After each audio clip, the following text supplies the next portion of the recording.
Welcome, everyone, to this very first book talk that I have ever done, and to this opportunity for me to share with you Living to Thrive, a holistic guide to living with cancer in this virtual book talk.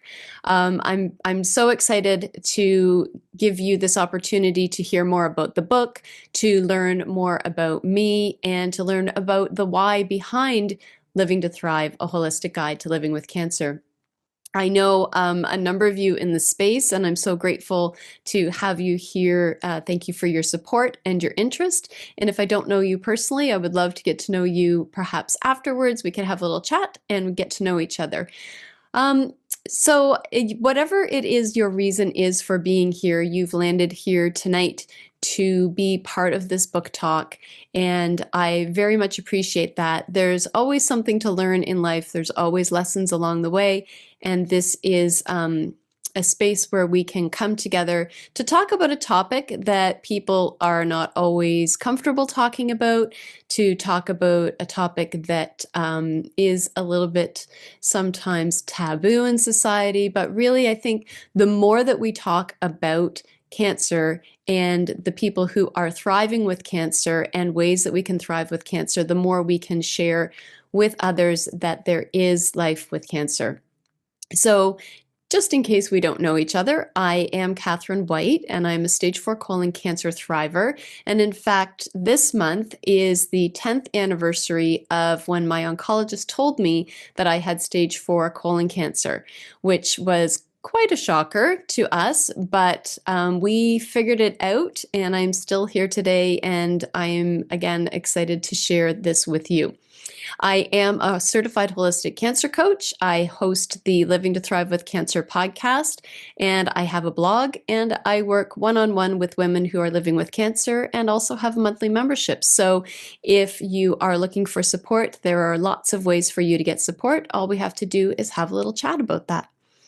So let's get into this book talk and why I wrote a book about thriving with cancer.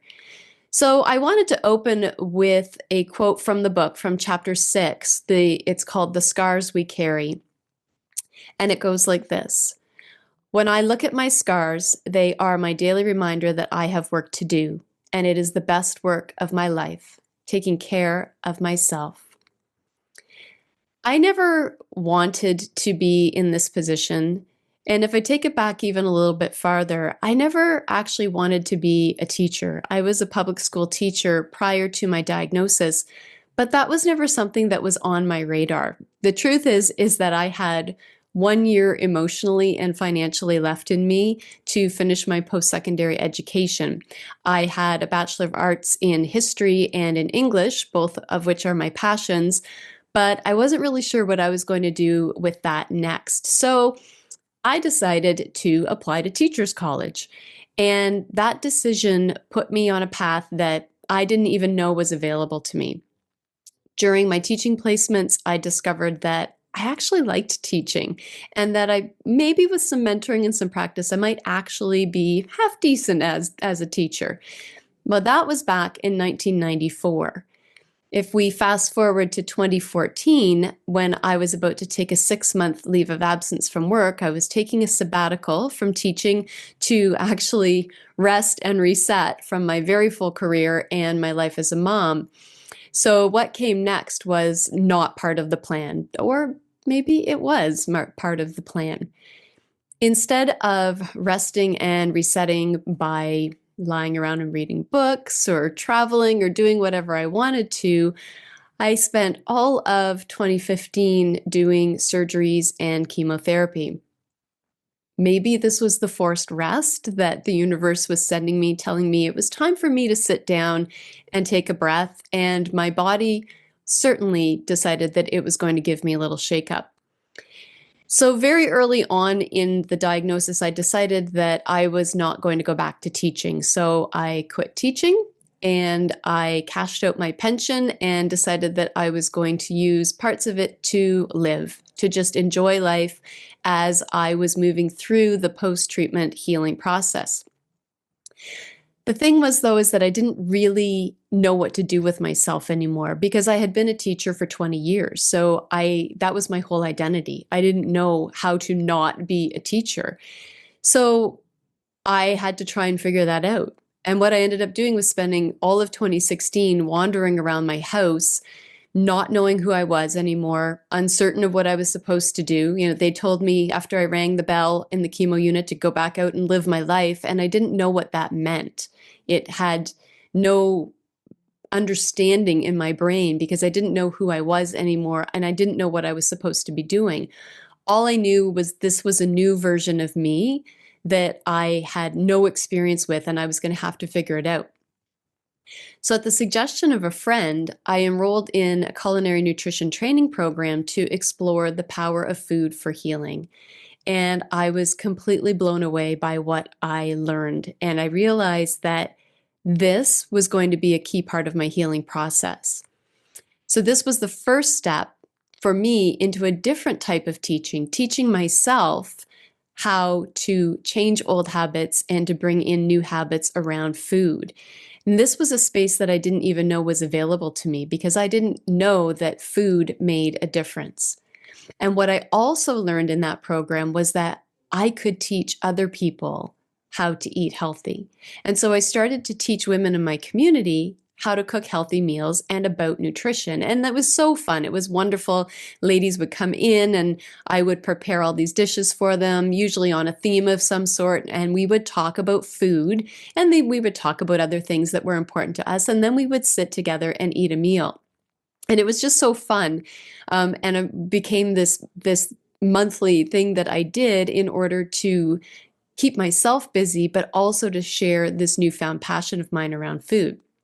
And my next step was to become a yoga teacher to explore teaching mindfulness and movement, which was also a part of my own healing process. And then I discovered coaching. I hired a coach of my own because I knew there were parts of me that still needed some healing and some work. And I wanted to try an alternative to therapy. So I met this lovely young lady in a program that I was in, and she was a life coach. And I thought, you know what? I'm going to give this girl a go and see what this looks like. And I have never regretted that decision. This was my way to move forward in life, but it also was helping me to heal myself. And it also helped me to discover that this was going to be my new path, that I was going to be able to be a teacher again. And so I decided to become a holistic cancer coach. And from there came this integration of teaching with my cancer experience and with my desire to help other people, because I wanted to support others using the tools and experiences and strategies and lessons that I had learned. And I wanted to share a bit of my story so that people would feel less alone in the process, because cancer can be a very lonely place. So a few years into the whole thing, people started telling me to write a book. People would, give me this, you should write a book about your experience. And I said, no, I don't want to write a book. That's not in my future. But then in January of 2024, I saw this a workshop. I saw this workshop and I signed up to it. It was about how to write a book. And I started to get curious. And that curiosity turned into the thought of, well, maybe I could write a book. And that turned into this spark of, I think I'm going to write a book. And then here we are. It turned into a reality. So I came full circle to doing something I thought I would never do, which is being a teacher, but just doing it in a different way. So we're here to talk about the book, but also the foundation of this is in hope and resiliency and thriving beyond cancer. And so my hope for you today is that you walk away feeling empowered and inspired to explore how you can reclaim your life and transform your health to become a thriver. So just to give you a brief overview of the book, if you're not familiar with it, Living to Thrive was designed to be a self-help book for people who are looking for support that isn't necessarily available at the doctor's office. It's my story of personal resiliency in the face of cancer, but it's blended with lessons that I've learned along the way that the everyday person can bring into their life. And it begins with the overwhelm of receiving a diagnosis and how to navigate those early days and months. And then from there, the reader is taken through the initial challenges into the space of exploring tools and strategies to support the body, mind, and spirit, through to the greatest and truly the best lesson I learned, that you can change your view of living with a cancer diagnosis. So Living to Thrive really is an honest exploration of what it looks like to receive a cancer diagnosis, the ups and downs along the way, and how it's possible to create a life of thriving with cancer. So there is a part of the cancer survivor story that is often not talked about. We talk about surgeries and treatments. We talk about the people we know who also have cancer. We talk about how nobody really understands what we're going through. And so I wanted to share with you one of the greatest challenges that I had in writing this book that really brought up a plethora of emotions in me. And that's in writing the book, I re-engaged my husband in the conversation of what we had been through. I asked him to help me and to support me in writing this book, but it took us back into some very painful moments, and it really forced us to look at them again. So there were a lot of very emotional moments as this book was being constructed and written and finalized, where we really had this opportunity to go back and say that we didn't really see it from that perspective when we were going through it. And retrospectively, would we have done things differently? What could it have looked like? Not in a place of we should have, but just in a really interesting place in hindsight. So this time when we were having the conversations, though, we knew that we had tools and we had experience, and we had been through cancer a number of times over the past 10 years. So we were a little more grounded in everything, which made it a little bit easier.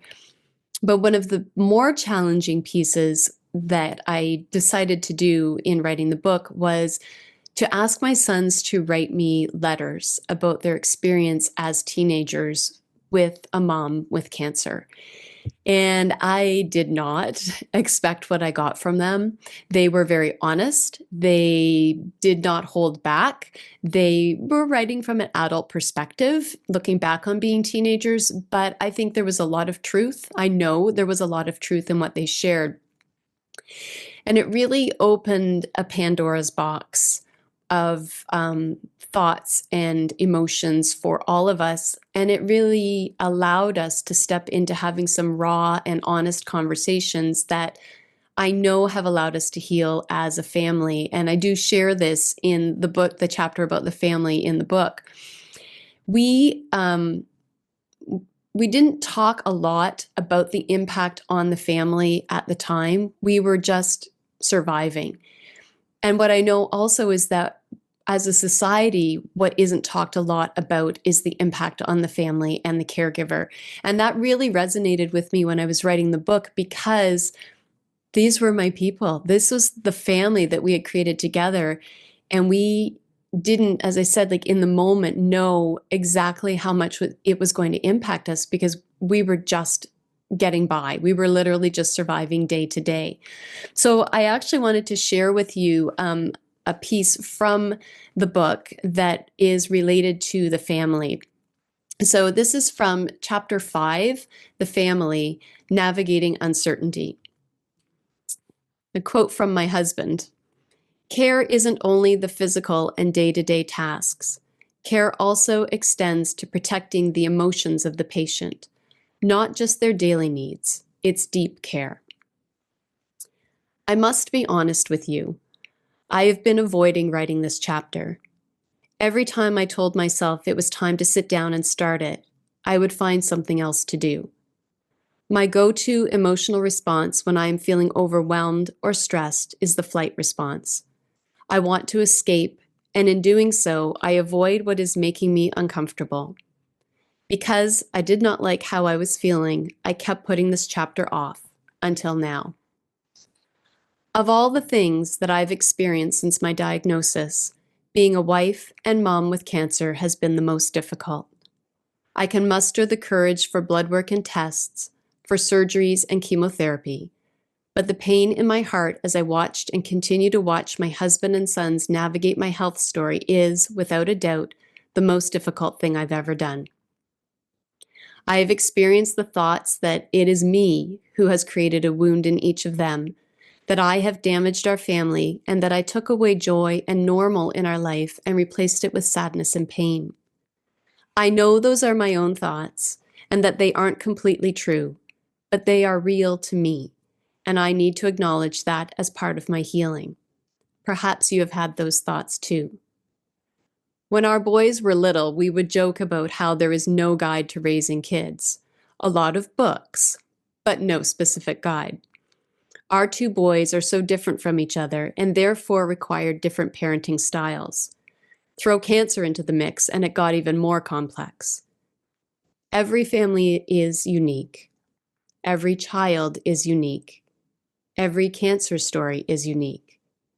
We didn't know how to do cancer, let alone parent teenagers at the same time. But we did it. It wasn't perfect by any means. Many days it felt like we were making it up as we went along, because in fact, we were.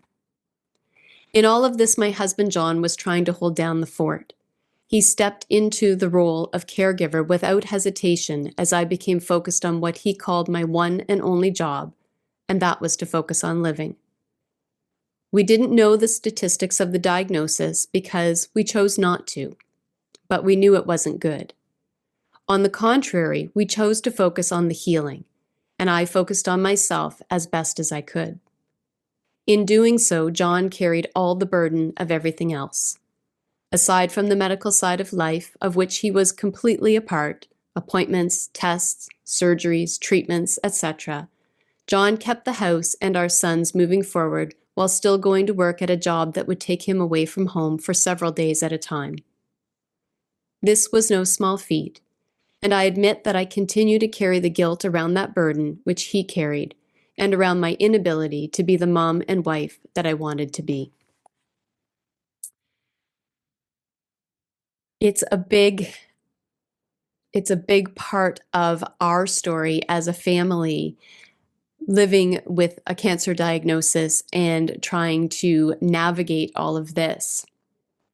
It is this it's this place of emotional heaviness at times, but also we could find the levity in it when we wanted to and when we needed to. So the truth is, I never wanted to write a book. And as I said, over the years, people have expressed to me that I should write this book, and I just wasn't ready to until now. It was a really big leap because I had to go back into all of the things that I had experienced. So I began by thinking about what I needed but didn't have in my early years. This was where the book started to take root, is what did I need back then that I didn't have? I did a lot of reflecting on what our life looked like and what we didn't know that we wished we had. I talked with my husband, as I said, a lot about memories that he saw and heard that I didn't. And I dove into my lived experience from during and after that initial year of the diagnosis. My clients and their stories and questions actually guided me to look beyond my own story and to consider how each cancer story is different and needs to be addressed based on the individual, not this blanket solution. One of the greatest challenges in writing the book was the plethora of emotions that came up for me. And in writing the book, taking my husband and myself back, as I said, and forcing us to face things again. But we had this experience, we knew what we were doing, and we were able and ready to do this. So it wasn't my own story per se that inspired me to write the book. As I said, it was my clients. It's what they brought to the calls, what they put on the table, the questions that they had, and their stories that really inspired me to dive into this idea of living to thrive with cancer and how to share this with other people, how to help people to figure out how to not feel alone in the process. People who don't know how to navigate daily life, telling me their stories and sharing with me their pain and their experiences, talking about how nobody gets it and how they just want to be well again. So my mission, my intention in writing this book is to share so that others can find their path and feel less alone, so that they can believe in themselves and love themselves, which I believe is a very important part of the healing process and moving forward. So to come back to the book, I do want to share another passage with you that I think encapsulates that in chapter 10, Believe in Yourself. Nurturing self-love and self-belief. A conversation between my niece and I. My niece: how are you really doing, Aunt Kathryn? Me: I feel like my soul is empty and I don't know how to fix it. It was early 2018, 3 years after my original cancer diagnosis, and I had just had my third cancer-related surgery. I was back home trying to put my life back together again. My days were empty because I had quit my job and I felt like I was lost and just existing even though I was living a happy life. I was living in survivor mode. I knew I couldn't keep feeling this way, but I also didn't know what I was feeling.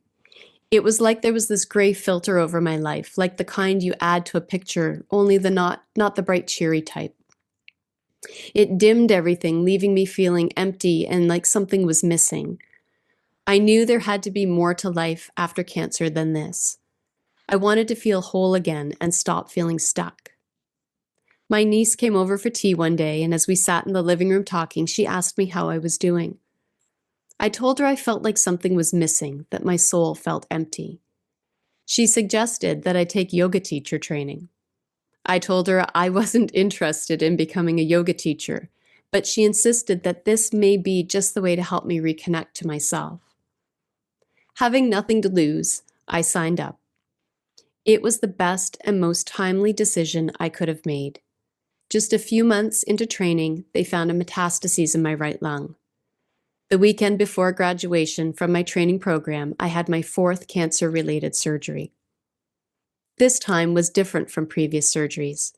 This time I had tools to help me manage, a stronger body, strong self-belief, a community to lift me up, and the power of my breath. I went into this surgery strong, confident, and calmer than ever before. This was the start of my realization that the tools that I had learned in yoga would forever be part of my healing process. That was when I knew that I needed to explore other holistic modalities and gather more tools that would create healing in my body, mind, and spirit, which I believe is what we're all looking for. Yoga taught me to breathe when I was overwhelmed, to love myself for who I am, to love my body for what it has experienced, and to find peace through mindfulness practices and to be grateful every single day. When I look back to where I was before I gathered all these tools, I really was in survivor mode. I didn't know who I was or where I wanted to go. My soul was empty.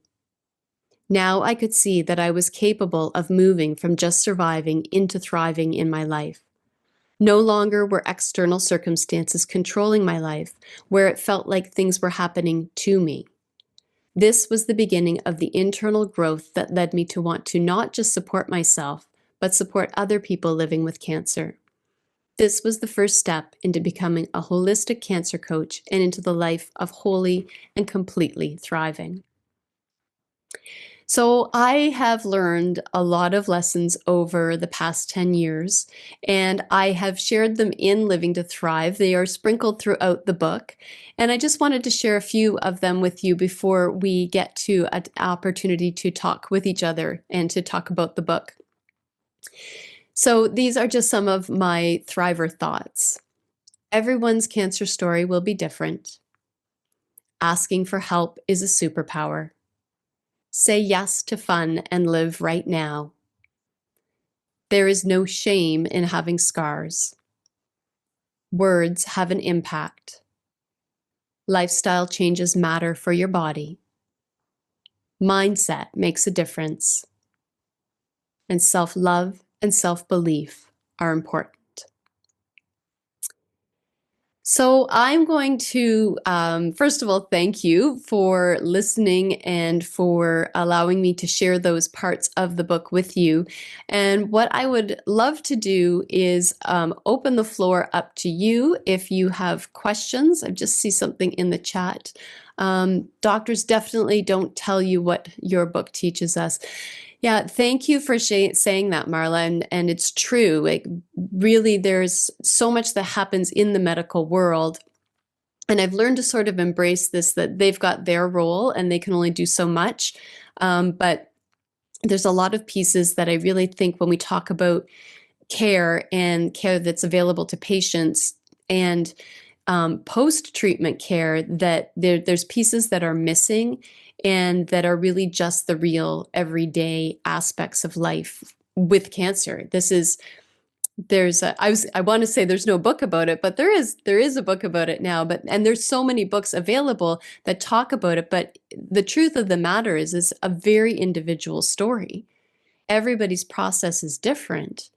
And so there is no blanket. There are prescribed processes, but there's no blanket solution to each person's individual process. And that's sort of what I was hoping to get across in the book, but also to give some life lessons, lived experiences of what I learned outside of the doctor's office, and make it so that people don't have to wait a long time to find those things on their own, and don't have to go hunting and searching for them, because this is a culmination of 10 years of figuring this out on our own. So does anybody have any questions? Christine, do you have clients who either want to take a holistic approach or integrate both allopathic and holistic?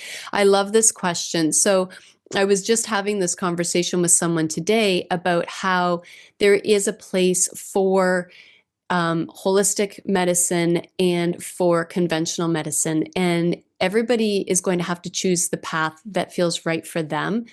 I know for myself that conventional medicine changed my life, and because I had to have it. I did not have a choice but to have conventional medicine. It didn't just change my life, it saved my life, because of where my cancer was located in my body and the spread that was happening with it.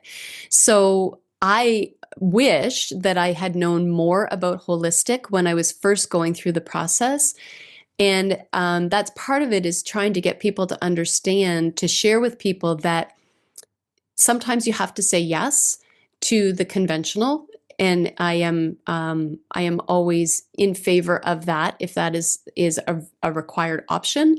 But you don't have to wait to integrate the holistic things. You can bring them in right away. So even just the chapter on the body talks about changing how you eat, drinking more water, getting rid of the foods that don't serve you, the foods that are inflammatory, moving your body. There's a story in the book about when I tried to go for a run once, and I was stopped by friends who were like, you should be home sleeping. Like, you shouldn't be out going for a run. But our bodies need us to move. We need to be able to do these things in order to turn our cells over, to get our heart pumping, to move our lymph fluid.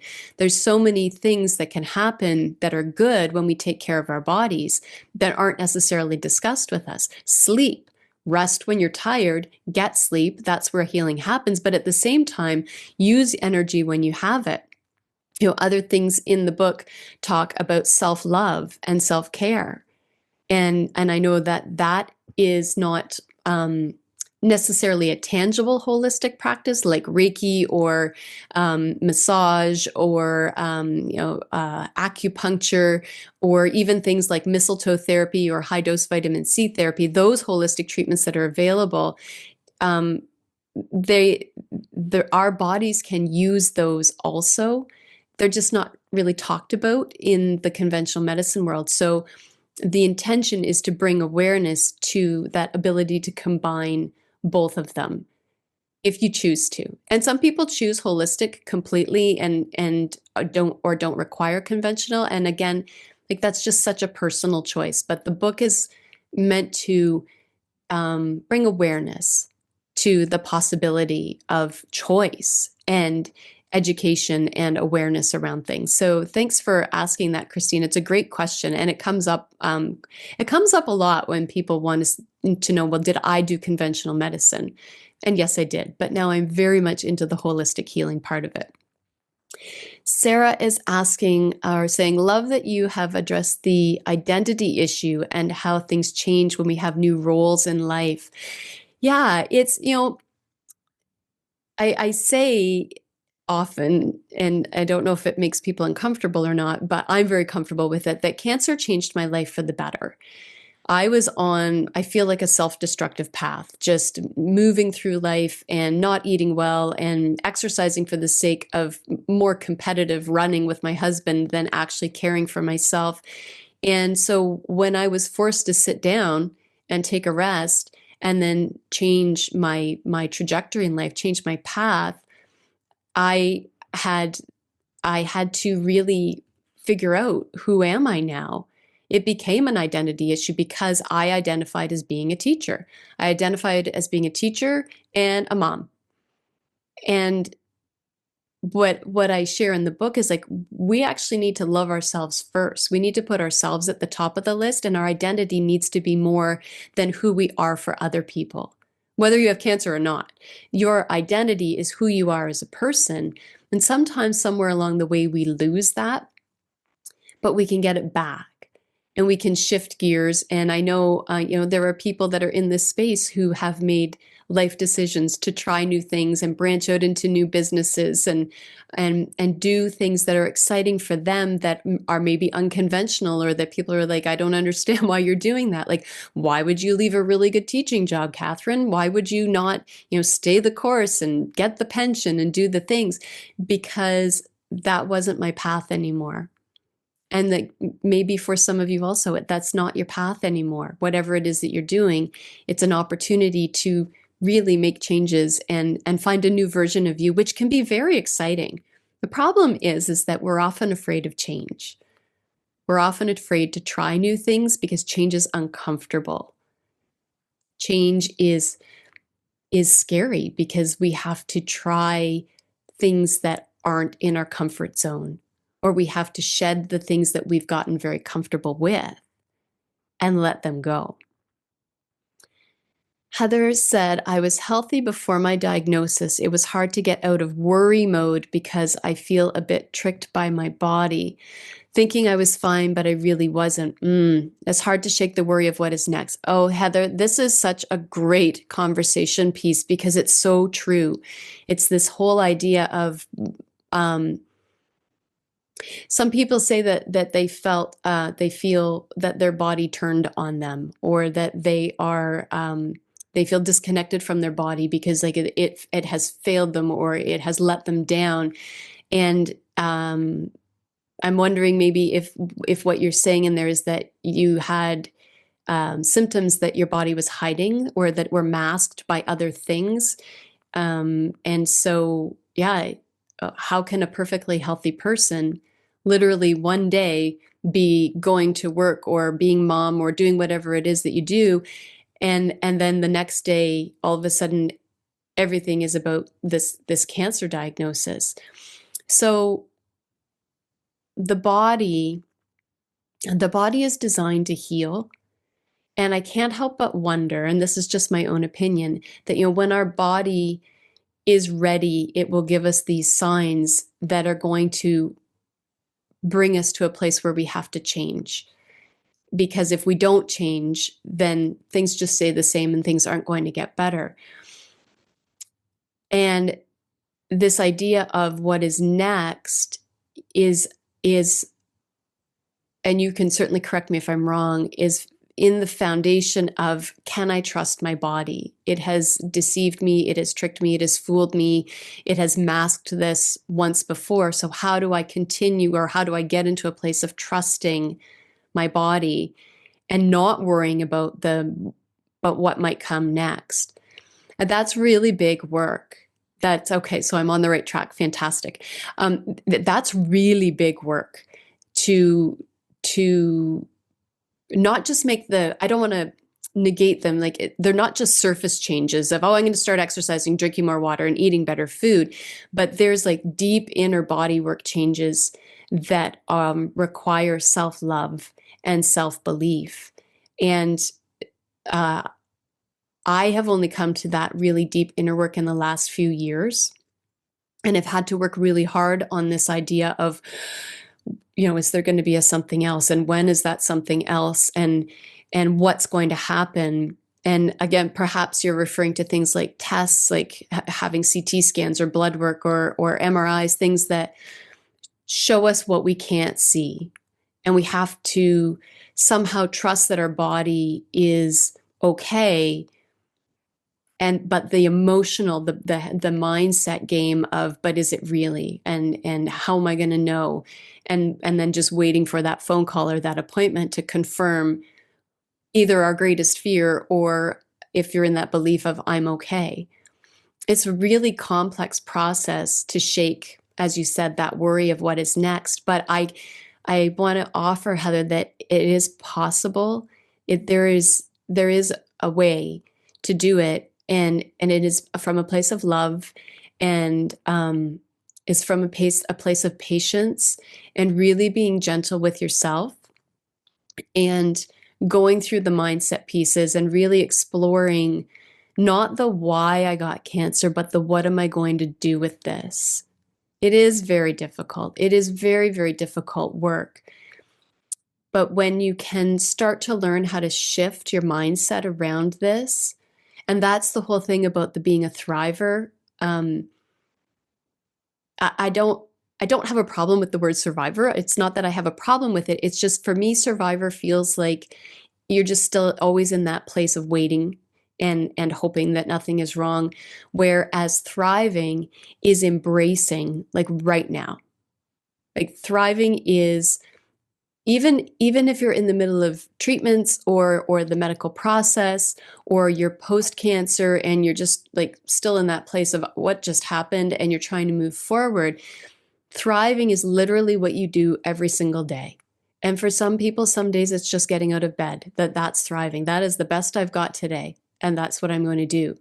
And for other people, it is going cross-country skiing. It's going and working with their horses. It's going to a classroom and working with kids. It's becoming a coach and working with other people.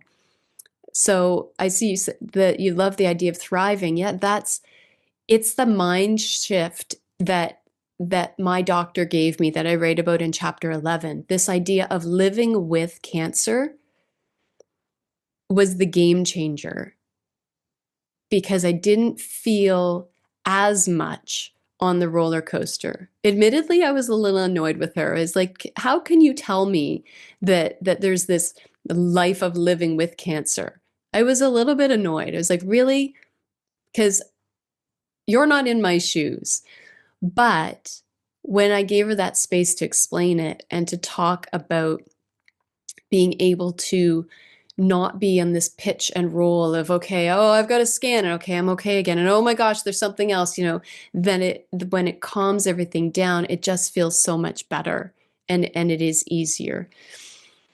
And I'm glad that you're here, Heather. Thank you for coming. Sarah said, like the quote you just used in your latest blog. Oh, yeah. Oh, Sarah, I knew I needed to memorize this, and I don't have it memorized. Admittedly, my memory is not super fantastic post-cancer, but it's about when you change the way you look at things, the things you look at change. I think that's essentially the quote. And it's true that thank you, Sarah. Hey, I got it. Look at me.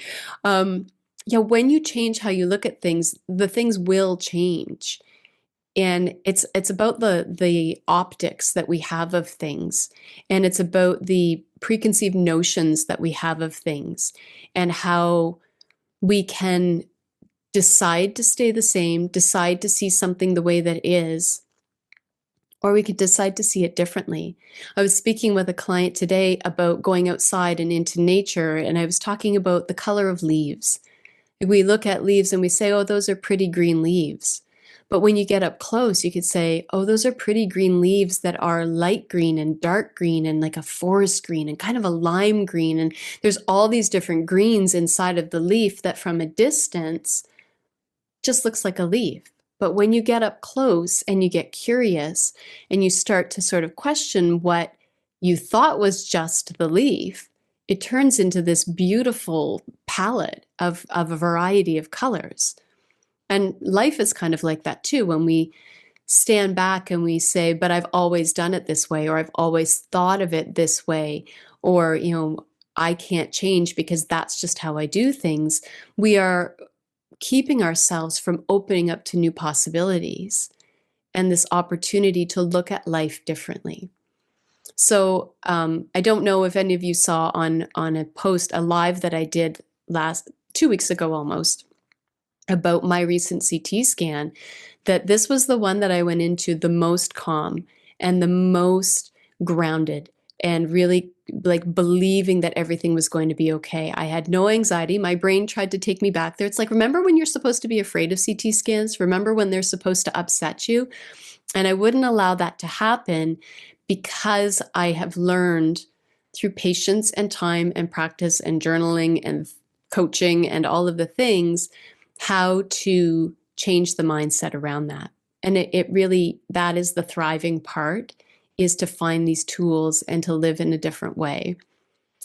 Christine says, or is asking, do you find it different working with family members, caregivers versus cancer patients themselves?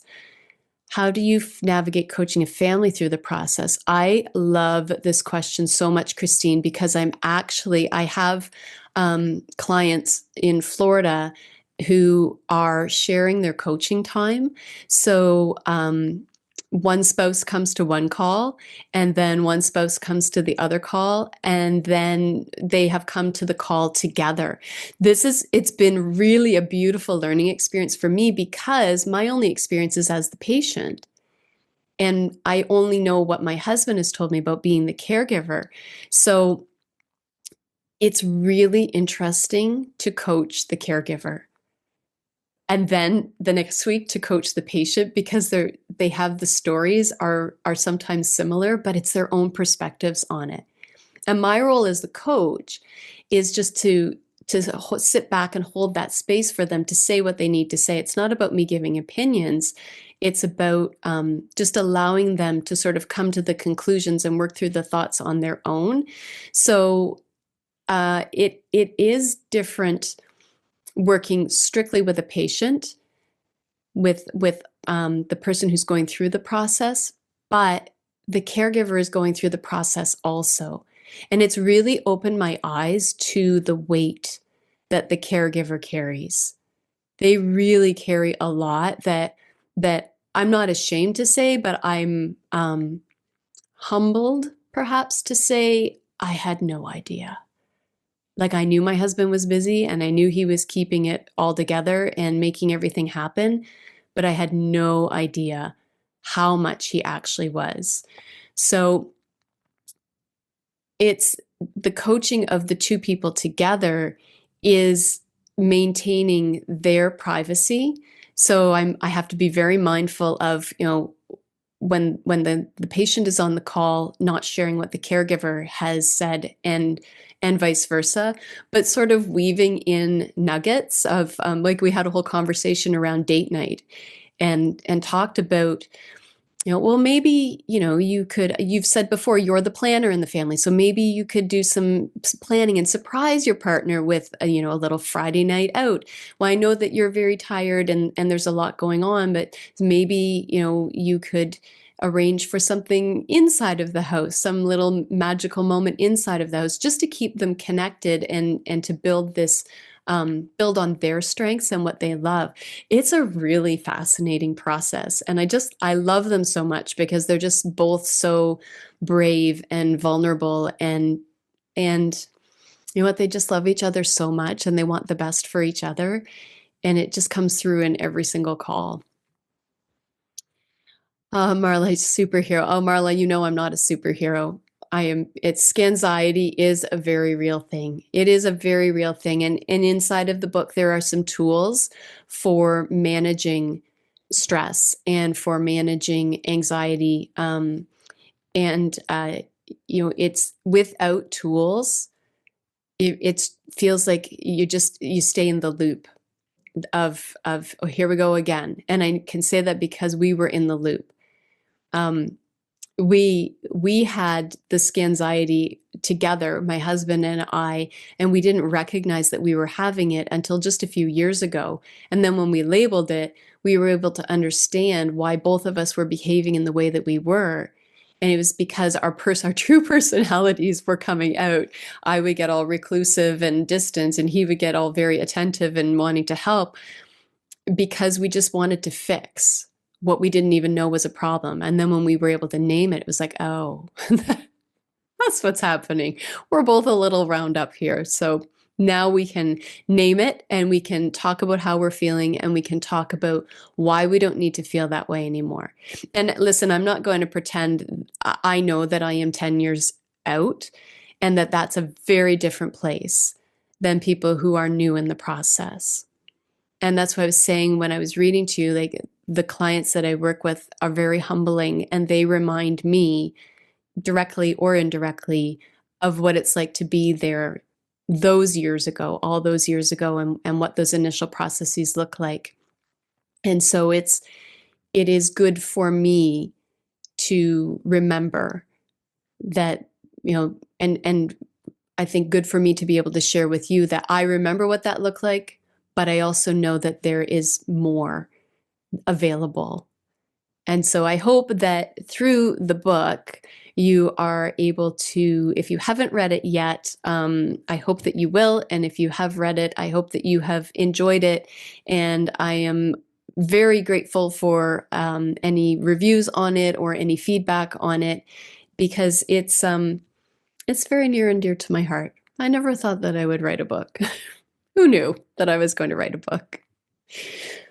Marla, okay, I have to be honest with you. Marla is here on the call, and she actually helped me with the book. I sent her chapters, and she helped me to go through it, and really was an integral part of staying grounded in my 10-year version of a story versus a new and fresh story. So this is my friend Marla here with us.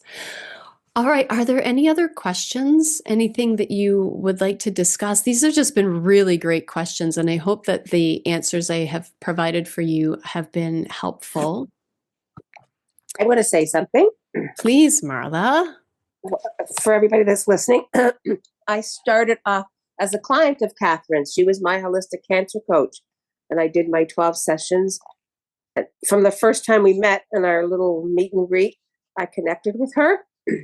And I was like, yeah, I'm going to hire her. So we had our 12 thing, and then we became friends after this, because we're just on the same page in so many ways.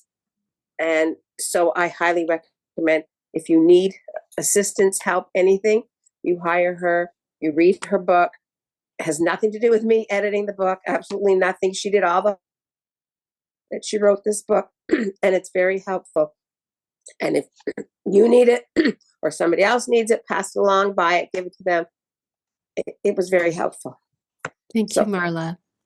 You're Marla welcome. is not being paid for that. No, not a penny. No, Marla she's a gem. You're very honest, and I appreciate that. Thank you, Marla, very, very much. I appreciate that. Yeah. No other questions or comments, concerns? No. Okay, well, I will leave you with this then, that Living to Thrive is a gentle entry point into asking for help, because not everyone is ready to talk about their story. Not everyone's ready to go down the path to thriving, and that is perfectly okay. Cancer is a very personal experience, which was part of the hesitancy over the years to write about it, because who am I to tell other people how they're going to feel? But that's what I was saying, like through the evolution of working with people and working through my own stuff, I felt like I was able to find a general way to share a lot of what I have learned. So my story isn't the same as somebody else's, but it is that I have learned that people need hope. And people need to be able to see that there are other people who are doing this, and that this is possible. And I want to also erase the stigma around cancer. And I know that as soon as the word is dropped in a conversation, everyone goes to the worst case scenario. But there are so many wonderful stories and people who are thriving with cancer. So if you take anything away from this book, my hope is that it creates shifts in your thoughts and perceptions of yourself and others. Whether you have cancer or not, there is always something to learn. We all know someone who has had cancer, has been impacted by cancer. Unfortunately, we all know someone. But together, with some understanding and education, we can shift that narrative from a place of fear and darkness into a space of hope and belief and life. And we can all thrive in our own way, however that looks in your own world. So thank you very much for being here, for listening to my story and the message that I'm sharing. And I just want to leave you with a couple of thoughts. Please do share this book, as Marla said, with anyone that you think could use it. It makes actually a really nice gift. People often say, what can I give a friend or a family member? And perhaps this is a gift that they may or may not be ready for, but it is something that you could offer to them. And if you have questions, or if you know anyone that could use some support, you are welcome to reach out to me. My website is kathrynwhite.coach, and my email is hello@kathrynwhite.coach. Thank you so much for being here today to sit through this opportunity to learn and grow. And I just want to end with, may you live your life to your fullest, follow your heart, and thrive in all you do. Thank you so much.